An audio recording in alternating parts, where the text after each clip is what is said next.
মানুষের সাফল্য অর্জনের পথে সবচেয়ে বড় বাধা কোনটা জানেন? কোনো কাজ পরে করব ভেবে ফেলে রাখা। এই যেমন আগামীকাল সকাল থেকে উঠে দৌড়াবো, পরের মাস থেকে নতুন কিছু শিখব, আগামী বছর একটা বিজনেস শুরু করব বা চাকরি পাব, পরের বার অবশ্যই ভালো পরীক্ষা দিব। কিন্তু ওই একদিনই কখনোই আসে না আপনার জীবনে। আর এই অপেক্ষা, এই আগামীকাল আপনার জীবনের সবচেয়ে বড় প্রতারক। আপনার আসলে সমস্যাটা কোথায়? পরিকল্পনা নয়, কাজ করুন। পরিকল্পনা করা সহজ, কিন্তু সেই পরিকল্পনা বাস্তবায়ন করা কঠিন। আমাদের মস্তিষ্ক পরিকল্পনা করার সময় সাময়িক আনন্দ পায় এবং মনে করে কাজ শেষ, কিন্তু বাস্তবে কাজ শুরু না করলে সেটি শুধু একটা কল্পনা। সঠিক মুহূর্তের অপেক্ষা, সব কিছু ঠিকঠাক হলে শুরু করব, এই ভাবনাটাই আত্মঘাতী। কারণ জীবন কখনো নিখুঁত হবে না।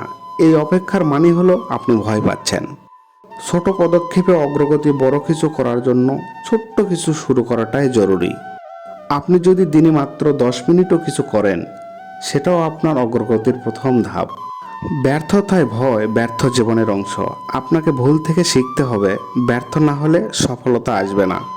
আপনার জন্য আজকের বার্তা: জীবন কখনোই পরে বা কাল বলে আপনার জন্য অপেক্ষা করবে না। সময় তার মতো এগিয়ে যাবে। আপনি হয় আজ শুরু করবেন, নয়তো পিছিয়ে পড়বেন। কথায় ছিলাম আমি রায়হান।